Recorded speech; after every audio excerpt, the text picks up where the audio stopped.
Hi everyone, ഇന്ന് നമ്മൾ bonsai എന്നുള്ള കവിതയാണ് നോക്കാനായിട്ട് പോകുന്നത്. അപ്പോൾ ഈ ഒരു കവിത രചിച്ചിട്ടുള്ളത് സുധ ഉപാധ്യായ് എന്ന കവിയത്രിയാണ്.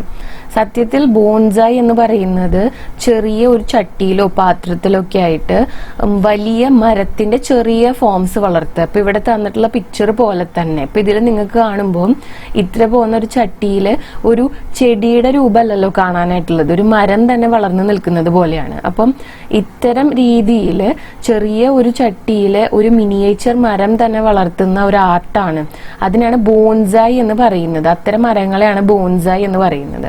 ഓക്കെ, അപ്പൊ ഇനി നമുക്ക് കവിതയിലോട്ട് കടക്കാം. തുമ്നെ ആംഗൻ സെ ഖോദ് കർ മുझे ലഗാ ദിയ സുന്ദർ ഗംലേ മേ. നിങ്ങൾ എന്താണ് ചെയ്തത്? ആംഗൻ സെ ഖോദ് കർ, മുറ്റത്ത് നിന്ന് കിളച്ചെടുത്തിട്ട്. ആംഗൻ എന്ന് പറഞ്ഞാൽ മുറ്റം, ഖോദനാന്ന് വെച്ചാൽ കിളയ്ക്കുക. മുझे ലഗാ ദിയ, എന്നെ എന്ത് ചെയ്തു? ലഗാനാന്ന് വെച്ചാൽ പ്ലാന്റ് ചെയ്യുക, എന്നെ നട്ടു. എവിടെ? സുന്ദർ ഗംലേമേ, നല്ല ഭംഗിയുള്ള ഒരു ഗംല എന്ന് വെച്ചൊരു ചെടിച്ചട്ടി, അതിലെന്നെ നട്ടുവെച്ചു. അപ്പൊ എന്താണ് ചെയ്തത്? മുറ്റത്ത് നിന്ന് കിളച്ചെടുത്തിട്ട് പറിച്ചെടുത്തിട്ട് ഒരു ചട്ടിയിൽ വെച്ചു. ഫിർ സജാലിയ ഘർ കെ ഡ്രോയിങ് റൂം മേ. എന്നിട്ട് എന്താണ് ചെയ്തത്? സജാലിയ എന്ന് വെച്ച് കഴിഞ്ഞാൽ അലങ്കരിക്കുക. സജാന എന്ന് പറഞ്ഞാൽ അലങ്കരിക്കുക. എന്നെ ഡെക്കറേറ്റ് ചെയ്ത് വെച്ചു. എവിടെ? ഘർ കെ ഡ്രോയിങ് റൂം മേ, വീട്ടിലെ ഡ്രോയിങ് റൂമില്, വീട്ടിലെ സ്വീകരണ മുറിയിൽ എന്നെ അലങ്കരിച്ച് വെച്ചു. ഹർ ആനെ ജാനെ വാല ബഡി ഹസ്രത് സെ ദേഖ്താ ഹെ. ആനെ ജാനെ വാല എന്ന് വെച്ച് കഴിഞ്ഞാല് വരുന്നവരും പോകുന്നവരും. ഹർ ആനെ ജാനെ വാല എന്ന് വെച്ചാൽ എല്ലാ വരുന്നവരും പോകുന്നവരും.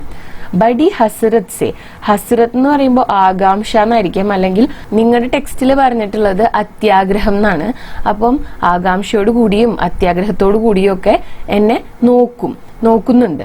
और धीरे धीरे मैं ബോൺസായി മേ തബ്ദീൽ ഹോ ഗയി. അങ്ങനെ ധീരെ ധീരെ, പതുക്കെ പതുക്കെ ഞാൻ എന്താണ്? ബോൺസായി ആയിട്ട് തബ്ദീൽ ഹോനാന്ന് വെച്ചാൽ മാറുക എന്നുള്ളതാണ്, ചേഞ്ച് ചെയ്യുക. അങ്ങനെ പതിയെ പതിയെ ഞാൻ ഒരു ബോൺസായി ആയി മാറി. അപ്പൊ ആദ്യത്തെ സ്റ്റാൻസയിൽ എന്താണ് പറയുന്നത്? ഞാൻ ആദ്യം മുറ്റത്ത് നിൽക്കുന്ന ഒരു ചെടിയായിരുന്നു, എന്നെ മുറ്റത്ത് നിന്നും പറിച്ചെടുത്ത് കിളച്ചെടുത്തിട്ട് എന്ത് ചെയ്തു? ഭംഗിയുള്ള ഒരു ചെടിച്ചട്ടിയിൽ വെച്ചു. എന്നിട്ട് എന്നെ ഡ്രോയിങ് റൂമിലെ ഒരു ഡെക്കറേഷൻ ആയിട്ട് വെച്ചു. വരുന്നവരും പോകുന്നവരും എല്ലാം എന്നെ ഒരുപാട് ആകാംക്ഷയോട് കൂടി അത്യാഗ്രഹത്തോടു കൂടി നോക്കാറുണ്ടായിരുന്നു. അങ്ങനെ പതിയെ പതിയെ അവിടെ ഇരുന്നിട്ട് ഞാനൊരു ബോൺസായി ആയി മാറി എന്നാണ് പറയുന്നത്. മൗസം ने फिर करवट ली. മോസം എന്ന് വെച്ചാൽ കാലാവസ്ഥ, ക്ലൈമറ്റ്. കാലാവസ്ഥ എന്താ ചെയ്തത്? വീണ്ടും കർവട്ട് ലീനാന്ന് വെച്ചാൽ മാറുക. അപ്പം കാലാവസ്ഥ മാറി. മുജ്മേ ലഗേ ഫൂൽ ഫൽ നേ തുമേ ഫിർ ഡറായ. എന്നില് വന്നിട്ടുള്ള ഫലങ്ങളും പൂക്കളും എന്നാണ്, ഫ്ലവേഴ്സ്, ഫ്രൂട്ട്സ്, ഇതൊക്കെ നിങ്ങളെ പേടിപ്പിച്ചു. ഡറാനാന്ന് വെച്ചാൽ പേടിപ്പിക്കുക. അബ് കി തുമ്നെ മുझे ഉഖാഡ് ഫേക ഗൂരേ പർ. അപ്പോ ഇപ്രാവശ്യം അബ്കി എന്ന് പറഞ്ഞാല് മുൻപ് ചെയ്ത കാര്യങ്ങൾ ആദ്യത്തെ സ്റ്റാൻസയിൽ പറഞ്ഞു. ഇപ്പോ ഇങ്ങനെയൊക്കെ ഉണ്ടായപ്പോൾ പൂക്കൾ വന്നു, ഫലങ്ങൾ ഉണ്ടായി. ആ സമയത്ത് എന്താണ് ഉണ്ടായത്? തുമ്നെ മുझे, നിങ്ങൾ എന്നെ ഉഖാഡ് ഫേക ഘൂരേ പർ. ഘൂര എന്ന് വെച്ച് കഴിഞ്ഞാല് വേസ്റ്റ് ഇടുന്ന സ്ഥലം, കൂടാ കച്ചട എന്നൊക്കെ പറയുന്ന പോലെ തന്നെ. അപ്പൊ ഈ വേസ്റ്റ് ഇടുന്ന സ്ഥലത്തേക്ക് ഉഖാഡ് ഫേക്നാന്ന് വെച്ച് കഴിഞ്ഞാല് വേരോടെ പിഴുതെറിയുക. ഉഖാഡ്നാന്ന് വെച്ച് കഴിഞ്ഞാൽ പിഴുതെടുക്കുക, ഫേക്നാന്ന് വെച്ചാൽ എറിയുക. അപ്പം എന്താ ചെയ്തത്? വേരോടെ പിഴുത് എന്നെ ആ വേസ്റ്റ് ഇടുന്ന സ്ഥലത്തേക്ക് നിങ്ങൾ എറിഞ്ഞു. ആവോ ദേക്കർ ജാവോ, വരൂ. എന്നിട്ട് ദേക്കർ ജാവോ എന്ന് വെച്ച് കഴിഞ്ഞാൽ കണ്ടിട്ട് പോകൂ, ഒന്ന് നോക്കിയിട്ട് പോകൂ. യഹാ മേരി ജഡി ഓർ ഫൈൽ ഗയി ഹെ. ഇവിടെ എന്റെ ജഡ് എന്ന് വെച്ചാൽ വേരുകൾ, എന്റെ റൂട്ട്സ്, ഓർ ഫൈൽ ഗയി ഹെ, ഒന്നും കൂടെ സ്പ്രെഡ് ചെയ്തിരിക്കുന്നു എന്നുള്ളതാണ്. അപ്പൊ ഈ പിക്ചർ നോക്കിയാൽ തന്നെ നിങ്ങൾക്ക് കാണാം, ഇവിടെ ഒരു ബോൺസായി മരം നിൽക്കുന്നുണ്ട്. പക്ഷെ അതിന്റെ വേരുകൾ നോക്കൂ, ഈ ചട്ടിയെ പൊട്ടിച്ചിട്ട് പുറത്തേക്ക് സ്പ്രെഡ് ആയിട്ട് കിടക്കാണ്. അപ്പം ഇവിടെ പറയുന്നത് എന്താന്ന് വെച്ച് കഴിഞ്ഞാല് ഒരു ഡെക്കറേഷൻ പോലെ വീടിന്റെ ഉള്ളിലേക്ക് ഒതുക്കാനായിട്ട് ശ്രമിക്കുന്നു. ഒരു വ്യക്തിയുടെ ഫ്രീഡം നശിപ്പിക്കുന്നതിനെയാണ് പുറത്ത് മുറ്റത്ത് നിന്നിരുന്നതിൽ നിന്നും ഒരു ചട്ടിയിലാക്കി വെച്ചു എന്നുള്ളത് കൊണ്ട് ഉദ്ദേശിക്കുന്നത്. അങ്ങനെ കുറച്ചു കാലം ഒരു ഡെക്കറേറ്റീവ് പീസ് പോലെ വെച്ചു.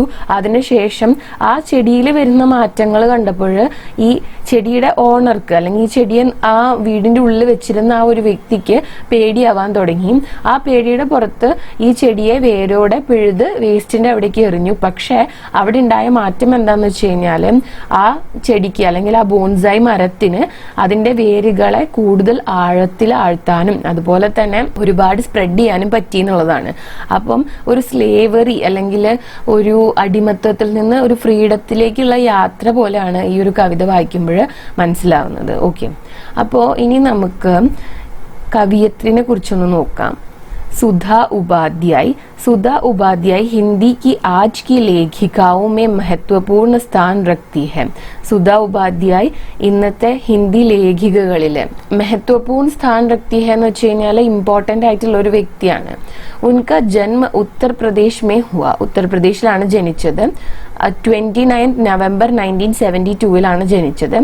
इसलिए कहूंगी मैं बोलती चुप्पी, पाठ पुनर्पाठ, औपन्यासिक चरित्रों में वर्चस्व की राजनीति, 6वें दशक के बाद आदि उनकी प्रमुख रचनाएं हैं. അപ്പൊ മേൽ പറഞ്ഞിട്ടുള്ളതൊക്കെയാണ് സുധാ ഉപാധ്യായിന്റെ ഫേമസ് ആയിട്ടുള്ള കൃതികള്.